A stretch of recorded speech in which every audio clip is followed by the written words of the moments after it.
नमस्कार, यो एभिन्यूज खबरको संकेत हो। तपाईँ अहिले देशको जनमत नेपाली मनको मत निर्वाचन विशेष प्रसारण इलेक्सन एक्सप्रेसमा हुनुहुन्छ।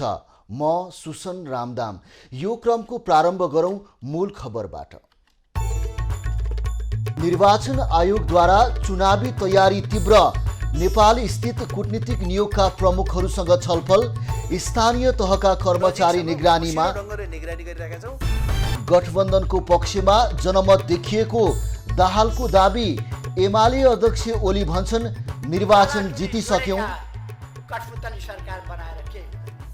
एमाले आचार संहिताको व्यापक उल्लङ्घन गरेको कांग्रेसको आरोप, कारबाही नगरेको भन्दै निर्वाचन आयोगको भूमिकामाथि उठायो प्रश्न। बाजुरामा हिमाली भेगका जनजातिले यसपटक मत नहाल्ने, चिसो बढेसँगै हिमाली भेगका बासिन्दा मतदान नगरी बेसी झरे। 36 वर्षदेखि चर्चामा रहेको अर्घाखाँचीको नौमुरे परियोजना कागजमै सीमित, चुनावी नारा मात्र बनाएको मतदाताहरूको गुनासो। अब खबरको सिलसिला प्रारम्भ गरौं निर्वाचन सम्बन्धी प्रसङ्गबाट। हर पल बासमती राइस प्रस्तुत गर्दछ देशको जनमत नेपाली मनको मत निर्वाचन विशेष प्रसारण इलेक्सन एक्सप्रेस।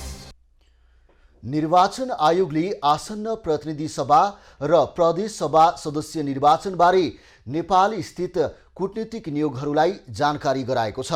आयोगले आज कार्यालयमा नेपाल स्थित कूटनीतिक नियोगका प्रमुख तथा प्रतिनिधिलाई निर्वाचनबारे जानकारी गराएको हो। छलफलमा प्रमुख निर्वाचन आयुक्त दिनेश कुमार थपलियाले निर्वाचनलाई सफलतापूर्वक सम्पन्न गर्ने कार्यमा अन्तर्राष्ट्रिय समुदायबाट पनि साथ र सहयोगको अपेक्षा गरेको बताए। All the essential electoral materials, including ballot paper, have already been delivered to the respective places. आयोगका उपसचिव कमल भट्टराईले मतदानपछि सुरक्षा संवेदनशीलताको दृष्टिले महत्त्वपूर्ण मानिएको मतपेटीका सुरक्षाको लागि 3 घेरा कायम हुने गरी व्यवस्था मिलाइएको जानकारी दिए। We have prepared a guideline and according to that we have central and district level election security committees. निर्वाचन आयोगले 3वटा अन्तर्राष्ट्रिय संस्था, 44वटा राष्ट्रिय संस्थालाई निर्वाचन अनुगमनको अधिकार प्रदान गरिएको र निर्वाचनमा 8000 पर्यवेक्षक परिचालन गरिएको छ। कार्यक्रममा विदेश स्थित कूटनीतिक नियोगका प्रतिनिधिहरूले संविधानमा उल्लेख भए अनुसार महिला सहभागिताको प्रत्याभूतिबारे जिज्ञासा राखेका थिए। यसैबीच निर्वाचन आयोगले उम्मेदवारहरूको पक्ष विपक्षमा उभिने स्थानीय प्रशासनमाथि तत्काल कारबाही गर्ने चेतावनी दिएको छ। स्थानीय प्रशासनका कर्मचारीहरूले चुनाव लक्षित राजनीतिक दलका कुनै पनि उम्मेदवारहरूसँग पक्ष विपक्षमा लागेर काम गरेको पाएमा सरकारी सेवा नै धरापमा पर्न सक्ने आयोगले जनाएको हो। निर्वाचन आयोग र मातहतका कार्यालयले स्थानीय तहका कर्मचारीहरूको गतिविधिमा सूक्ष्म ढङ्गले निगरानी राखेको पनि जनाएको छ। कुनै ठाउँको स्थानीय प्रशासन कोही उम्मेदवारको पक्षमा लागेर अरूलाई चाहिँ अरूको विपक्षमा लागेको देखियो भने तत्क्षणै कारबाही हुन्छ। यति ठुलो जोखिम उठाउनुपर्छ कि उहाँहरूको त्यो सेवा अवधि हुन्छ नि, सेवा सरकारी सेवा निजामती सेवा नै धरापमा पर्न सक्छ। त्यसो भए हुनाले त्यो प्रकृतिको कसैलाई समर्थन गर्ने गरी आदेश निर्देशन जारी गर्नुहुन्छ भने आयोगले विश्वासै गर्दैन। एक दोस्रो, अहिलेसम्मको हामीले पाएको प्रगति विवरण अनुसार कुनै पनि ठाउँबाट यस्ता चुनौतीहरू आएका छैनन् र अब आउँदा पनि आउँदैनन्, चुनौती आउनु पनि हुँदैन। त्यसैले यो विषयमा पनि हामी एकदम नजिकसँग मसिनो ढङ्गले निगरानी गरिरहेका छौँ। निर्वाचन आयोगले निर्वाचन आचार संहिता उल्लङ्घन हुन नदिने पनि बताएको छ। अबका 3 दिन दल वा त्यसका उम्मेदवारहरूले आचार संहिता उल्लङ्घनको घटना बढाउन सक्ने आकलन गरी आयोगले सोही अनुसारको सुरक्षाकर्मी परिचालनको व्यवस्था गरेको जनाएको छ। हुनुपर्छ, सजग हुनुपर्छ र आचार संहिता उल्लङ्घन कुनै ठाउँमा हुन लागेको छ भने त्यसलाई तत्काल निषेध गर्नुपर्छ भनेर आयोगको तर्फबाट नि हामी सबै अनुगमनकर्ताहरू पनि सचेत भएर लागेका छौँ। यसको अतिरिक्त स्थानीय प्रशासन सुरक्षाकर्मीहरूलाई अब चाहिँ एकदमै जटिल समय आउन सक्छ। त्यसो भए हुनाले तपाईँहरू एकदम सचेत भएर कार्यान्वयन गर्नुहोस् है। निर्वाचन आयोगले गृह प्रशासनले सम्भावित झडप हुने ठाउँमा आवश्यक सुरक्षाकर्मी परिचालन गर्ने व्यवस्था मिलाएको पनि जनाएको छ। निर्वाचनलाई स्वच्छ, स्वतन्त्र, निष्पक्ष र भयरहित बनाउन आयोगले सबै खालका शक्ति परिचालन भएको आयोगको भनाइ छ। नेकपा एमालेका अध्यक्ष केपी शर्मा ओलीले नेकपा एमालेले निर्वाचन जितिसकेको दाबी गरेका छन्। आज चितवनमा आयोजित चुनावी सभालाई सम्बोधन गर्दै उनले आफू देशभर घुम्दा एमालेको पक्षमा जनलहर आएको देखिएको बताएका हुन्। अध्यक्ष ओली मङ्सिर 4 गतेको निर्वाचन औपचारिकताको लागि मात्रै निर्वाचन गर्ने दाबी समेत गरे।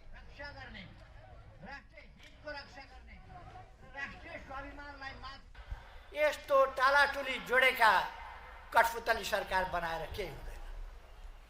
अस्थिरता हुन्छ देशमा, स्वार्थको टकराव भइरहन्छ, फेरि सरकार बदल्ने खेल भइरहन्छ। गठबन्धनले जित्ने हो भने 6 महिना सरकार पहिलो त बन्दैन, बन्यो भने टिक्दैन। अध्यक्ष ओलीले सत्तारूढ गठबन्धन सरकारले देश बर्बादीतर्फ मात्रै लगेको उनको टिप्पणी समेत रहेको छ। गठबन्धन सरकारका प्रतिनिधिले चुनाव नजित्ने र जितिहाले पनि 6 महिना सरकार गठनमै किचलो हुने उनको दाबी छ। रवि लामिछाने नेतृत्वको स्वतन्त्र पार्टीले घण्टी बजाउँदा गठबन्धन आत्तिएको पनि अध्यक्ष ओलीले बताए। चुनाव लड्न आउनेलाई दिनुपर्ने उनको भनाइ थियो। अध्यक्ष ओलीले स्थानीय तहको निर्वाचनमा गठबन्धनले 5 जना मान्छे मारेको आरोप लगाए। यसैगरी नेकपा एमालेका अध्यक्ष केपी ओलीले आगामी निर्वाचनपछि एमाले राष्ट्रिय शक्ति भएर आउने दाबी गरेका छन्। एमाले सिन्धुलीले आज दुधौलीमा गरेको आमसभालाई सम्बोधन गर्दै उनले देशलाई विकासको अभियानमा लैजान एमाले राष्ट्रिय शक्ति भएर आउने बताएका हुन्। अध्यक्ष ओलीले स्वार्थको लागि तानातान गर्ने दलहरू गठबन्धन गरेर एमालेसँग चुनावमा नक्कली प्रतिस्पर्धामा उत्रिएको समेत आरोप लगाए। सधैँ स्वार्थको तानातान र खिचातानी गर्ने गठबन्धनका स्वार्थीहरूको अखडा बनाउने, स्वार्थका झगडाको अखडा बनाउने होइन, खेल मैदान बनाउने होइन देशलाई। आज तिनै मान्छेहरू हामीसँग नक्कली प्रतिस्पर्धा गर्न खोजिरहेका छन्। म भन्न चाहन्छु, देश विकास गर्ने अर्को राष्ट्रिय शक्ति एमाले बाहेक कोही छैन। अध्यक्ष ओलीले आर्थिक समृद्धि, कृषि, रोजगारी, राष्ट्रको हित र विकासका लागि राष्ट्रिय शक्तिको आवश्यक रहेको पनि उल्लेख गरे। ओलीले सिन्धुलीका मदन भण्डारी राजमार्ग र सुनकोशी मरिन डाइभर्सन जस्ता आयोजना आफूले नै सुरु गरेको दाबी समेत गरे। नेकपा माओवादी केन्द्रका अध्यक्ष पुष्पकमल दाहालले नेकपा एमालेसँगको एकता आफ्ना लागि ज्ञान सिक्ने माध्यम बनेको बताएका छन्। आज लमजुङमा सत्ता गठबन्धनको चुनावी सभालाई सम्बोधन गर्दै उनले एमालेसँग एकता गरेर आफू कालको मुखमा पुगेर आएको बताएका हुन्। अध्यक्ष दाहालले प्रधानमन्त्री देउवा र आफू मुलुकका विभिन्न जिल्लामा सँगै घुम्दा र एक्लै जाँदा पनि गठबन्धनको पक्षमा जनमत देखिएको दाबी गरे। तत्काल त्यो प्रवृत्ति परास्त पनि भयो। यदि हामीले गठबन्धन गरेर सडकबाट पनि र हरेक क्षेत्रबाट त्यसको प्रतिवाद नगरेको भए आज देश फेरि एकचोटि अँध्यारो सुरुङतिर पस्ने खतरा थियो।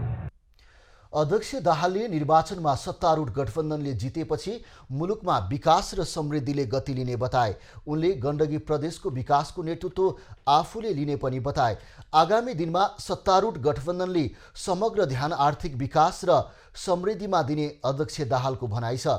5 दलीय गठबन्धनबाट लमजुङमा माओवादी केन्द्रका महासचिव देवप्रसाद गुरुङ प्रतिनिधि सभा सदस्यका उम्मेद्वार छन्।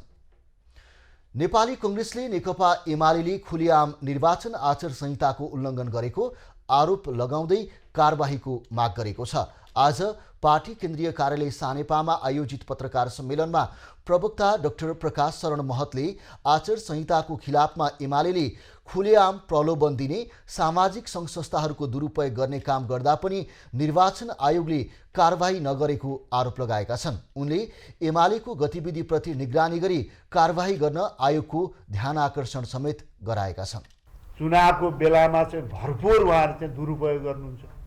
आचार संहिताको खिलाफ प्रलोभन दिने, विभिन्न संस्थालाई त्यसको लागि प्रयोग गर्ने जुन प्रवृत्ति छ त्यसलाई निर्वाचन आयोगले कडाइका साथ निगरानी गरोस्।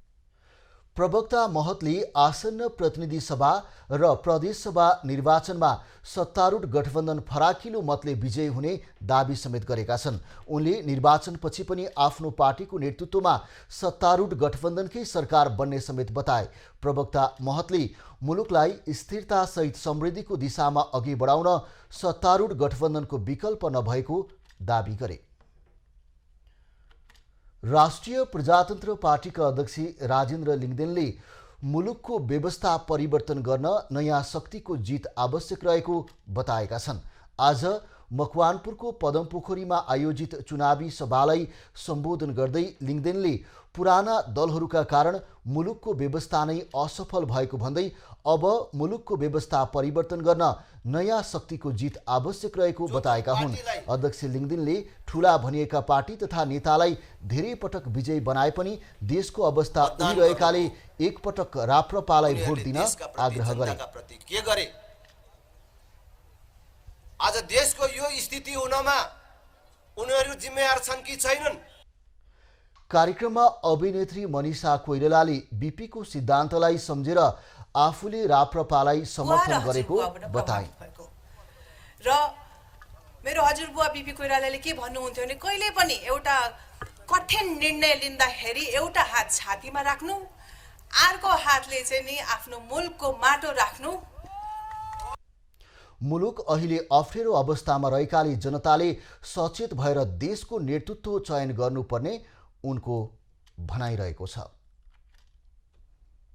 दर्शकबिन, देशको जनमत नेपाली मनको मत निर्वाचन विशेष प्रसारण इलेक्सन एक्सप्रेसमा हामी रहेका छौँ र मङ्सिर 4 गते प्रदेश र प्रतिनिधि सभाको निर्वाचन नजिकिन अब जम्मा 6 दिन बाँकी रहेको अवस्था रहेको छ र यो बीचमा राजनीतिक दलहरूले आफ्नो चुनावी प्रचार प्रसार अभियानलाई आक्रामक रूपमा अगाडि बढाइरहेका छन् भने विभिन्न अड्कलबाजी पनि भइरहेको अवस्था रहेको छ र यो बीचमा काठमाडौँ, ललितपुर र भक्तपुरमा चुनावी सरगर्मी के कसरी अगाडि बढिरहेको छ हामीसँग कुराकानी गर्नको लागि न्युज रुमबाट हाम्रा खबरदाता अजय खत्री जोडिनु भएको छ। हर्पल बासमती राइस प्रस्तुत गर्दछ देशको जनमत नेपाली मनको मत निर्वाचन विशेष प्रसारण इलेक्सन एक्सप्रेस। अझै उपत्यकाको चुनावी रौनकताको अवस्था के कस्तो रहेको छ र खास गरी तपाईले विभिन्न मतदाता यसै गरी उम्मेदवारहरूसँग पनि प्रत्यक्ष रूपमा भेटघाट गरिरहनु भएको छ, अड्कलबाजी के भइरहेको छ हामीलाई जानकारी गराउनुहोस्। देशको जनमत नेपाली मनको मत निर्वाचन विशेष प्रसारण इलेक्सन एक्सप्रेसको क्रममा छौँ सुसान हामी, र यो क्रममा हामीले देशका विभिन्न स्थानबाट खबर सम्प्रेषण गरिरहेका छौँ। हाम्रा देशैभरि रहेका संवाददाताहरूबाट हामीले खबर सम्प्रेषण गरिरहेका छौँ र हामी विशेष गरी यो काठमाडौँ उपत्यका केन्द्रित भएर खबर सम्प्रेषण गरिरहने क्रममा पनि छौँ र विशेष गरी नेपालको निर्वाचन क्षेत्र 165वटा निर्वाचन क्षेत्रहरूको अवस्थालाई हेर्ने हो भने यो निर्वाचनमा 79 सालको यो निर्वाचनमा देशैभरि 2412 जना उम्मेदवारहरू प्रत्यक्षतर्फ चुनावी मैदानमा रहेका छन् सुसान। र हामीले यो पछिल्लो समय जसरी देशैभरि एउटा नयाँ अनुहार, स्वतन्त्र अनुहार भनेर खोजिरहेको अवस्थामा स्वतन्त्रको उम्मेदवारीको अवस्था पनि त्यस्तै देखिरहेका छौँ र देशैभरको अवस्थालाई हेर्ने हो भने 867 जना स्वतन्त्र उम्मेदवारहरू यो चुनावमा चुनावी मैदानमा रहेका छन् सुसान। अझै काठमाडौँमा केन्द्रित रहौँ, काठमाडौँमा के कस्तो अवस्था रहेको छ, चुनावी सरगर्मी, मतदाताहरू के भन्छन्, उम्मेदवारहरू के भन्छन्, यो विषयमा प्रस्ताइदिनुहोस्। पक्कै पनि सुसान, आम चासोको विषय हो काठमाडौँका 10वटा निर्वाचन क्षेत्रहरू। सधैँ चर्चामा रहन्छ यी काठमाडौँका 10 निर्वाचन क्षेत्रहरू र काठमाडौँका 10 निर्वाचन क्षेत्रमध्ये पनि प्रमुख भिडन्त हुँदै गरेको केही क्षेत्रको बारेमा म यहाँ जानकारी गराउन चाहन्छु सुसान। र योभन्दा अगाडि म 2074मा फर्कन चाहन्छु। 2074को मत परिणामलाई हेर्ने हो भने काठमाडौँमा 6वटा निर्वाचन क्षेत्रमा नेकपा एमाले जित हासिल गरेको थियो भने 4वटा निर्वाचन क्षेत्रमा नेपाली कङ्ग्रेसले जित हासिल गरेको थियो र 74को भन्दा यो पटकको निर्वाचन केही फरक छ।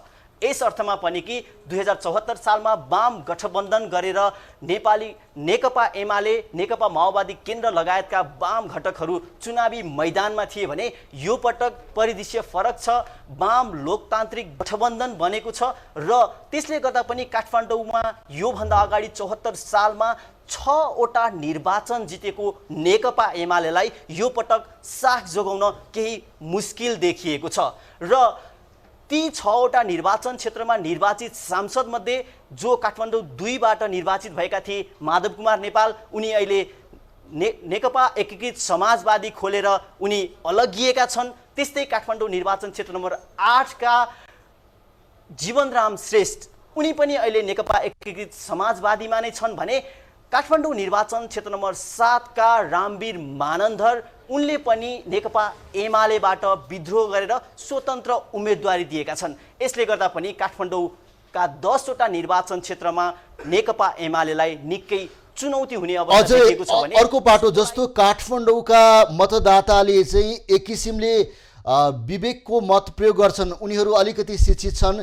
विवेकको मत प्रयोग गर्छन् भनिन्छ र स्थानीय निर्वाचनको आधारलाई हेर्दाखेरि अब अहिले नयाँ अनुहारहरू, यसै गरी स्वतन्त्र अनुहार पनि आएका छन्। आम मतदाताहरूको अपेक्षा के छ भन्दाखेरि यो 79को चुनावमा कतै केही नयाँ परिवर्तन हुन्छ कि नयाँ ढङ्गबाट चुनावी परिणाम आउँछ कि भन्ने सवालमा पनि मानिसहरूको एक किसिमको आकलन रहेको छ। तपाईँले के देख्नु भएको छ? त्यस्तो परम्परागत पार्टीहरूको अस्तित्व अझै उजागर भएर जान्छ या नयाँ शक्तिहरू आउने सम्भावना के देख्नु भएको छ?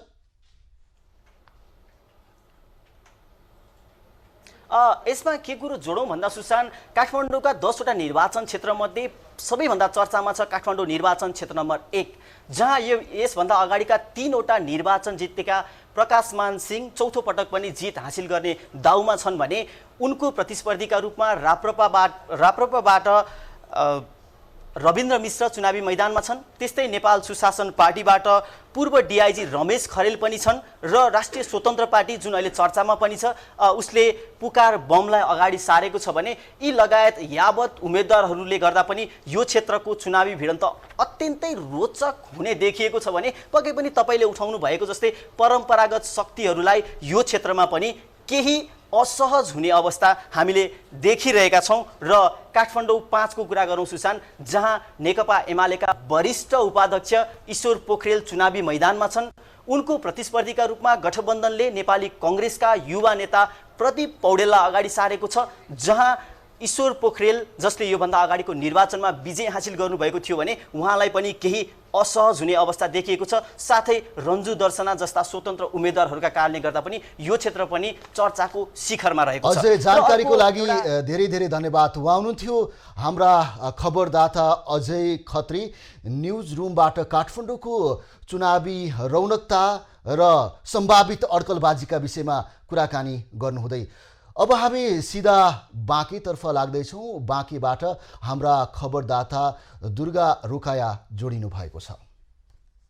हर पल बासमती राइस प्रस्तुत गर्दछ देशको जनमत नेपाली मनको मत निर्वाचन विशेष प्रसारण इलेक्सन एक्सप्रेस। दुर्गा, अब निर्वाचन आउन जम्मा 6 दिन बाँकी रहेको अवस्था रहेको छ। यो बिचमा राजनीतिक दलहरूले बाँकिएमा चुनावी प्रचार प्रसार अभियानलाई कुन बिन्दुमा अगाडि बढाइरहेका छन् र त्यहाँको विभिन्न क्षेत्रहरूमा उम्मेदवारहरूको आगामी परिणामलाई लिएर के कस्तो अड्कलबाजी भइरहेको छ, मतदाताहरूको रुझान के देख्नु भएको छ, हामीलाई जानकारी गराउनुहोस्। सुशान, देशको जनमत नेपाली मनको मत निर्वाचन विशेष प्रसारणका क्रममा यति बेला हामी लुम्बिनी प्रदेशको बाँके जिल्लामा छौँ। बाँके जिल्लामा खास गरेर 3वटा निर्वाचन क्षेत्र, प्रतिनिधि सभाका 3वटा र प्रदेश सभाका 6वटा निर्वाचन क्षेत्र रहेका छन् र यहाँ बाँकेमा यति बेला दलहरूले घर दैलो अभियान र प्रचार प्रसारका कार्यक्रमहरू अगाडि लगिरहँदा अर्कोतर्फ निर्वाचनको तयारी पनि अगाडि बढाइएको छ। सुसन, खास गरेर बाँके जिल्लामा विभिन्न राजनैतिक पार्टी, स्वतन्त्र उम्मेदवारहरूले यति बेला आफ्ना एजेन्डा सहित जनतामा गइरहेको अवस्था छ। यसरी हेर्दा बाँके जिल्लामा आगामी मङ्सिर 4 गते हुने जुन प्रतिनिधि सभा र प्रदेश सभाको निर्वाचन छ त्यसमा 3,32,231 जना मतदाताहरू रहेका छन्। यहाँ बाँकेमा ती मतदाताहरूले मतदान गर्ने। दुर्गा, अब बाँकेमा मूलत वाम लोकतान्त्रिक गठबन्धन र यसै गरी एमाले यी दुई पक्ष बीच नै मूलत प्रतिस्पर्धा हो या अरू स्वतन्त्र उम्मेदवारहरूको कुनै अस्तित्व छ? यो विषयमा नि प्रस्ताउनुहोस्।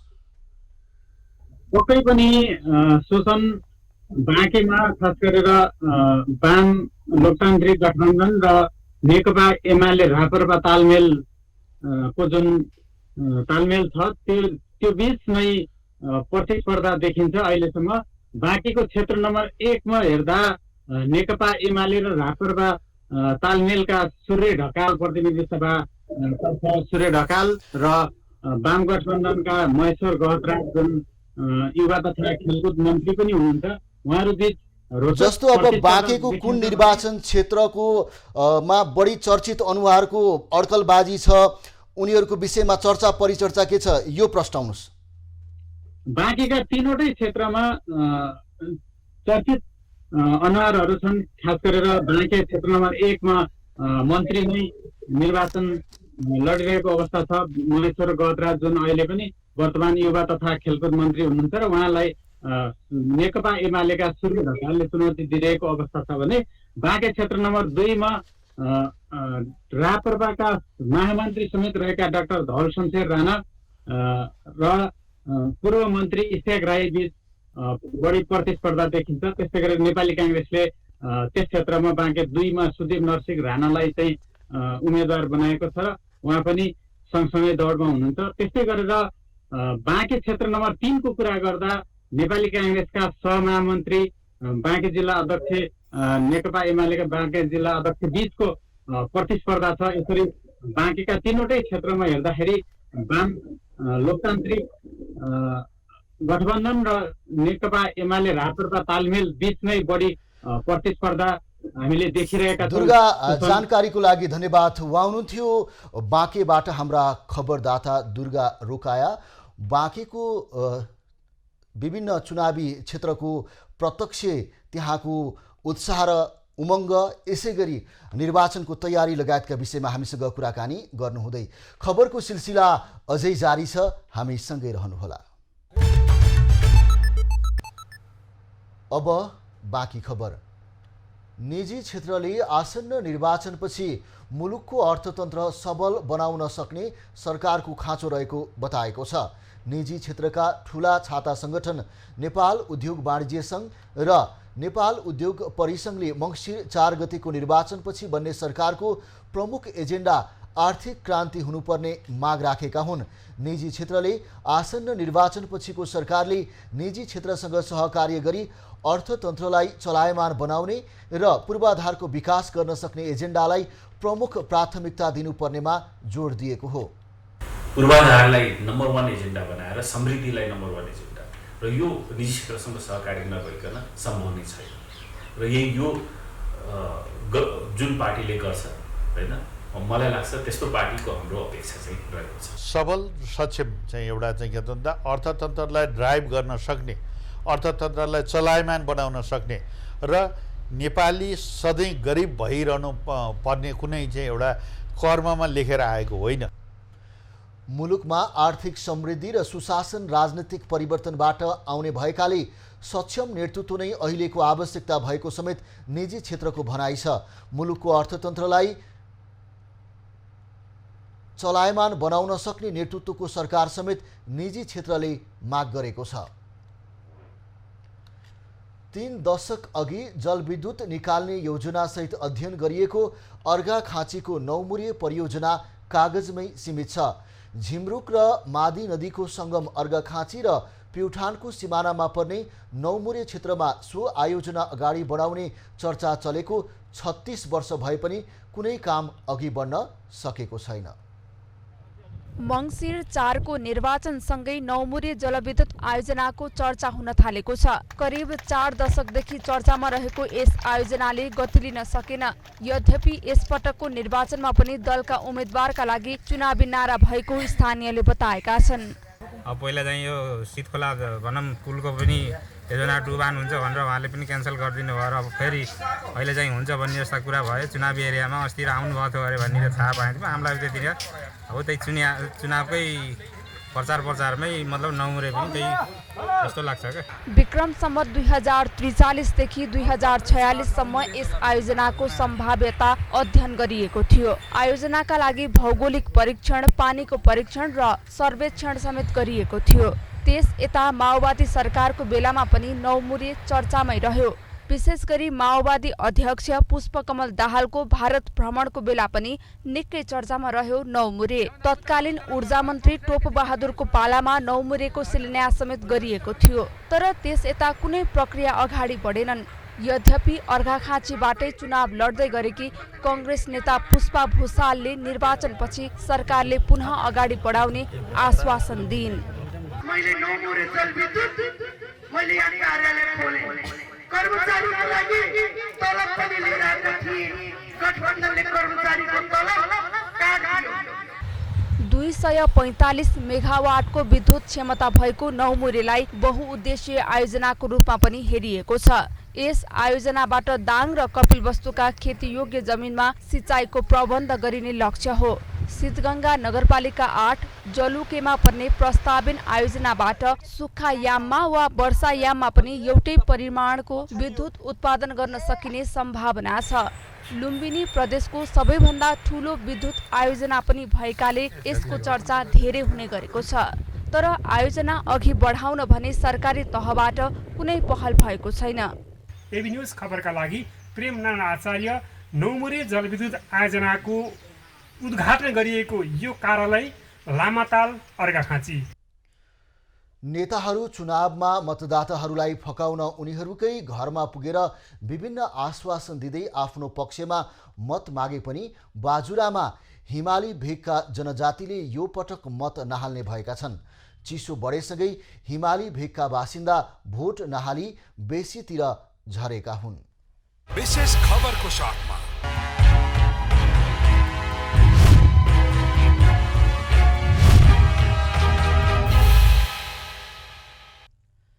बाजुराको बुढीनन्दा नगरपालिका 10 का पेमा थाम्की थापा मङ्सिर 4 गते हुने निर्वाचनमा मतदान नगर्ने भनेर सपरिवार सहित भेडा च्याङ्ग्रा लिएर बेसीतिर लागेका छन्। मतदान गर्ने दिन नजिकै आएको भए पनि हिमाली भेगमा चिसो बढेपछि भेडा च्याङ्ग्रा सहित उनी सपरिवार सहित अछामतिर बसाई सरेका हुन्। चुनाव कि अहिले अघि तोड्नु पर्ने थियो। हाम्रो त व्यवसाय भेडाबाट छ। बालबच्चा हामी भेडाबाट बेचेर पठाउन लागेका छौँ। अब अछाम नगर हिउँदमा या बर्खामा यहाँ अछाम ठाडुङ्ग हिउँदो अछाम साथ पहिलेकै हाम्रो जनजातिको कुरा त्यही हो। अब आजकल किन हिउँदो यहाँ भेडामा आएर हामीले के खाने हो त। पेमासँगै बुढीनन्दा नगरपालिका 9 र 10 पाण्डु सेनाका 15 परिवारहरू भेडा च्याङ्ग्रा लिएर अछामतिर झरेका हुन्। आफ्नो लागि चुनाव भन्दा पनि परिवार भेडा च्याङ्ग्रा महत्त्वपूर्ण भएको उनीहरूको भनाइरहेको छ। बोर्ड हामीसँग बस्ने भने कोही नै हाम्रो हिउँ आउँछ। हाम्रो काम यसै त हाम्रो पारा पाल्न लागि असम जानै पर्यो। बोर्ड अनि जाउँला त्यसोहरूलाई तपाईँ बस्छ। हामी व्यवस्थाहरूलाई केही बन्दैन। हामी पैसा तिरिकन हामी बस्नु पर्यो। हामी जानै पर्यो। मतदान गर्ने दिनसम्म गाउँमै बसे चिसो बढ्ने हिमपात हुने सम्भावना भएकाले उनीहरू बेसी झरेका हुन्। बाजुराको उत्तरी क्षेत्रका बासिन्दा हुम्ला र मुगुका स्थानीय हिउँदको समयमा चिसो छल्न र खान लाउन नपुग्ने भएका कारण बसाई सर्ने गर्दछन्। उनीहरू हिउँदमा 12 बिसे कुन्देब माण्डौ लगायत अछाम डोटी र सुर्खेत झर्ने गर्दछन्। लक्ष्मीराज पाध्याय, बाजुरा।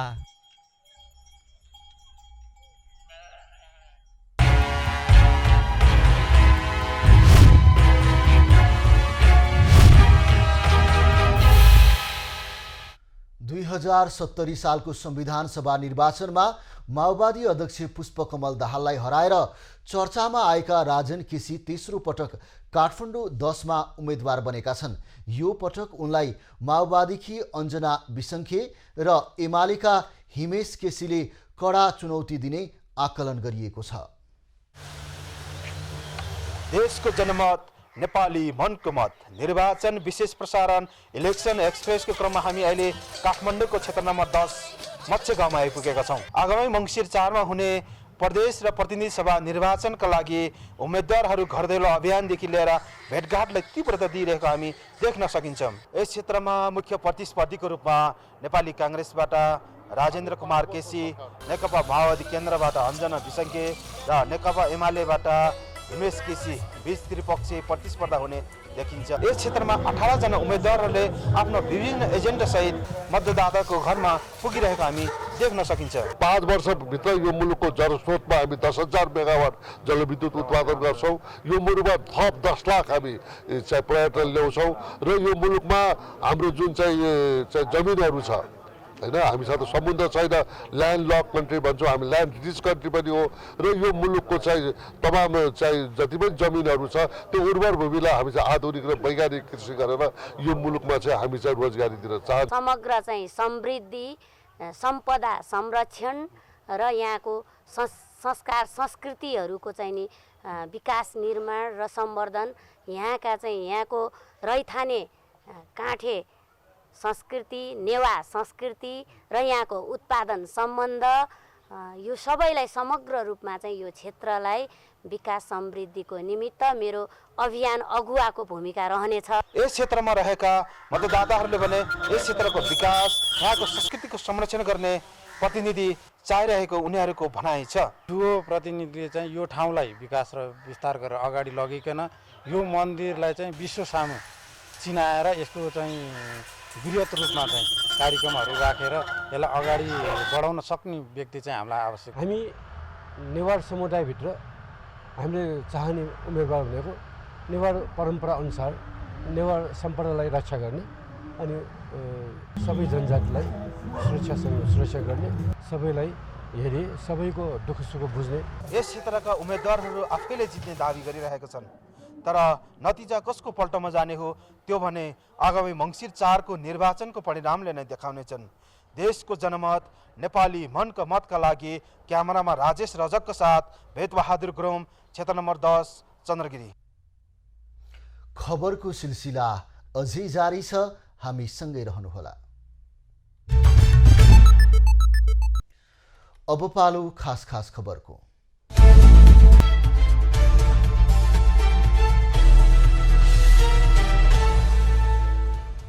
ललितपुर क्षेत्र नम्बर 3 बाट प्रतिनिधि सभा सदस्य उम्मेदवार बनेकी राष्ट्रिय स्वतन्त्र पार्टीकी डाक्टर तोसीमा कार्कीको उम्मेदवारी कायम रहने भएको छ। आज सर्वोच्च अदालतका न्यायाधीश द्वय ईश्वर खतिवडा र तिल प्रसाद श्रेष्ठको संयुक्त इजलासले कार्कीको उम्मेदवारी कायम गर्ने यसअघिको आदेशलाई निरन्तरता दिएको हो। नेपाल मेडिकल काउन्सिल सदस्य रहेर लाभको पद दिएको भन्दै निर्वाचन आयोगले कार्कीको उम्मेदवारी खारेज गर्ने निर्णय गरेको थियो। सर्वोच्च अदालतले नेकपा माओवादी केन्द्र अध्यक्ष पुष्पकमल दाहाललाई पक्राउ गर्न माग गर्दै परेको रिट दरपीठ गर्नुको कारण माग गरेको छ। आज न्यायाधीश हरिकृष्ण कार्कीको एकल इजलासले प्रचण्डलाई पक्राउ गर्न माग गर्दै परेको रिट दरपीठ गर्नुको कारण सर्वोच्च अदालत प्रशासनसँग माग गरेको हो। नेकपा एमालेका वरिष्ठ उपाध्यक्ष ईश्वर पोखरेलले एमाले नेतृत्वमा आए मुलुकलाई सही दिशा र गन्तव्यमा पुर्याउन सकिने बताएका छन्। आज काठमाडौँमा आयोजित कार्यक्रममा उनले अहिले सिद्धान्तहीन, उद्देश्यविहीन र गन्तव्यविहीन गठबन्धन एकातिर र राष्ट्रियताको रक्षा गर्ने एमाले अर्कोतिर रहेको बताएका हुन्। पोखरेलले अब नेकपा एमालेको विकल्प अरू राजनीतिक शक्तिहरू हुन नसक्ने बताए। काठमाडौँ 3 का एमालेको तर्फबाट प्रतिनिधि सभा सदस्य उम्मेदवार कृष्ण बहादुर राईले मुलुकको समृद्धि र विकासको लागि एमालेको नेतृत्वको आवश्यक रहेको बताएका छन्। आज आफ्नो निर्वाचन क्षेत्रमा आयोजित घर दैलोका क्रममा उनले एमालेले मुलुकको हित, राष्ट्रियता र विकासका लागि धेरै काम गरेकाले अब पनि एमालेको नेतृत्व आवश्यक रहेको बताएका हुन्। राजस्व छलीको आरोपमा 2वटा कम्पनी र प्रमुख विरुद्ध उच्च अदालत पाटनमा मुद्दा दर्ता भएको छ। राजस्व अनुसन्धान विभागले 45 करोड रुपैयाँ भन्दा धेरै बिगो र जरिवानाको माग गरेर काठमाडौँ कुलेश्वरको अंकुश सप्लायर्सका प्रमुख प्रवीण कुमार महतो र युनिक ट्रेडर्स एन्ड सप्लायर्सका आत्माराम पासवान विरुद्ध उच्च अदालतमा आज मुद्दा दायर गरेको हो। नेपालमा थप 9 जनामा कोरोना संक्रमण पुष्टि भएको स्वास्थ्य मन्त्रालयले जनाएको छ। देशभर गरिएको 607 2 PCR परीक्षणका क्रममा 8 जना र 753 एन्टिजेन परीक्षणका क्रममा 1 जनामा कोरोना संक्रमण पुष्टि भएको हो। कोरोनाका कारण थप कसैको पनि मृत्यु भएको छैन भने 23 सक्रिय संक्रमित कोरोना मुक्त भएका छन्। हाल नेपालमा 479 सक्रिय संक्रमित आइसोलेसनमा रहेको मन्त्रालयले जनाएको छ। साताको दोस्रो कारोबार दिन नेप्से परिसूचकमा वृद्धि भएको छ। आज नेप्से परिसूचक 21.26 अङ्क बढेर 1904.43 बिन्दुमा बन्द भएको हो। आज कारोबारमा आएको 226 कम्पनीको 24,52,000 फिर्ता सेयर 94 करोड 60,89,000 रुपैयाँ बराबरको कारोबार भएको छ। आज नेप्सेका 13वटै उपसमूहको परिसूचक बढेको छ। सबैभन्दा बढी शिवम सिमेन्ट्सको 10 करोड भन्दा बढीको सेयर खरिद बिक्री भएको छ।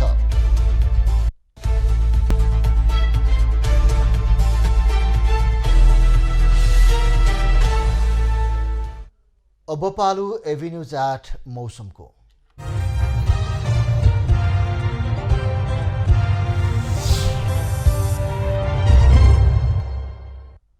हाल देशमा पश्चिमी वायुको सामान्य प्रभाव रहेको छ। आज सुदूरपश्चिम र कर्णाली प्रदेश लगायत देशको पहाडी भूभागमा आंशिकदेखि सामान्य बदली रही बाँकी भूभागमा मौसम सामान्यतया सफा रह्यो। आज राति देशको पहाडी भूभागमा आंशिकदेखि सामान्य बदली रही बाँकी भूभागमा आंशिक बदलीदेखि मौसम सामान्यतया सफा रहनेछ। सुदूरपश्चिम प्रदेशका पहाडी भूभागका 1-2 स्थानमा हल्का वर्षाको सम्भावना रहेको छ। देशको कर्णाली र सुदूरपश्चिम प्रदेशको हिमाली भूभागका थोरै र बाँकी हिमाली भूभागको 1 वा 2 स्थानमा हल्का हिमपातको सम्भावना रहेको जल तथा मौसम पूर्वानुमान महाशाखाले जनाएको छ। काठमाडौँ उपत्यकाको आजको अधिकतम तापक्रम 22 डिग्री सेल्सियस र न्यूनतम तापक्रम 9 डिग्री सेल्सियस मापन गरिएको छ। आज देशभरको मौसम कस्तो रह्यो त हेरौँ देशका विभिन्न स्थानको मौसमी अवस्था।